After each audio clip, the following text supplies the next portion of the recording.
Hormanglar, bugun sizlarga qanday to'g'ri ustani ishlatishni aytib bermoqchiman. Qoida bo'yicha. Uy-joylar bilan shug'ullanganligim uchun bu sohada juda ko'p to'qnash kelganman va meni mijozlarim ham to'qnash kelishgan. Birinchi o'rinda ustani qayerda o'sha siz zakaz qilmoqchi bo'lgan ish bo'lsin, mana bu uy qurishmi, suvoq qilishmi, aboy qilishmi, santexnika qilishmi, qayerlarda u o'sha ishlarni qilgan, undan so'raysiz. Ikkinchi o'rinda o'sha u ishlagan joylarga borasizda, xonadon egalaridan so'raysiz. Vaqtida tuzatganmi, masalan, santexnika bo'ladigan bo'lsa, uy qurish bo'ladigan bo'lsa, vaqtida qurib berganmi, yoki aboy bo'ladigan bo'lsa, aboylaringizni vaqtida yopishtirib berganmi, yoki bo'lmasa bundan tashqari aboylarni adxotga ko'p chiqarib yuborganmi, yoki pulingizni olib kelmaganmi, qanaqadir muammolarga tiqib sizni vaqtingizni cho'zganmi va hokazo. Ana undan keyin usta bilan detalni gaplashib olishingiz kerak, savdolashib, masalan, mana shu uyni u mana shuncha pulga qurib beradi, mana shuncha muddatga qurib beradi va bu ish bunaqa holatda amalga oshadi. Nima uchun? Nimagaki yoshi katta odamlar ham xato qiladi.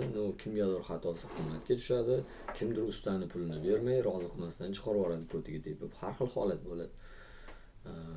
Uyimda tilla ishtonim bor, men ham ustaman, qilganman mana shunaqa ishlarni desa, ishonib ketaverish kerak emas. Bu noto'g'ri bo'lib qoladi. Borib surishtirdingiz, ko'rdingiz, ishonch hosil qildingiz, keyin tavsiya qilishdi, ha shu usta haqiqatan zo'r, ana shuni ishlating deyishdi.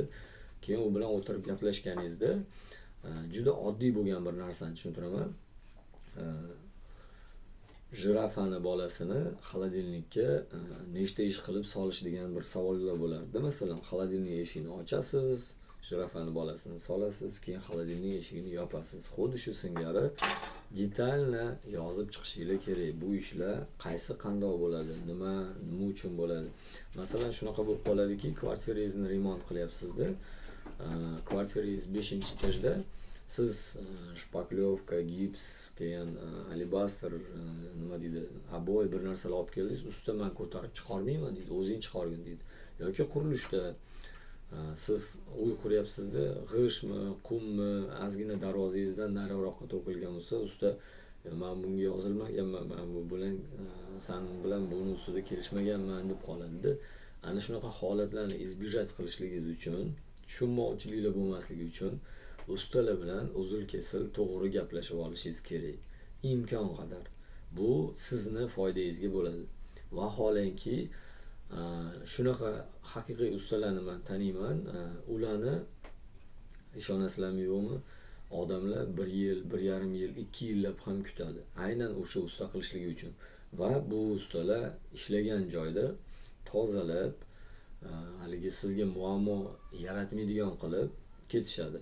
Ko'pchilik odam yaxshi niyat qiladi, to'y qilaman deydi, qizimni uzataman, o'g'limni uylantiraman, yoki uyni bir narsa qilaman, maza qilib qurib yashayman yoki sotaman deydi-da. Oxirida konечный rezultat nima u qabul qiladi va nima u qabul qiladigan ishiga qancha pul to'laydi, ana shuni hisobga olmaydi-da. Ko'pchilik odamlarda ozgina o'zida ham tasavvur bo'lmaydi. Shuning uchun siz usta bilan gaplashganingizda в конечном результате men nima qabul qilaman, ana shuni usta bilan uzil-kesil gaplashib olishingiz kerak. O'sha holatda siz to'g'ri ish qilgan bo'lasiz. O'chirib olasiz meni videosini.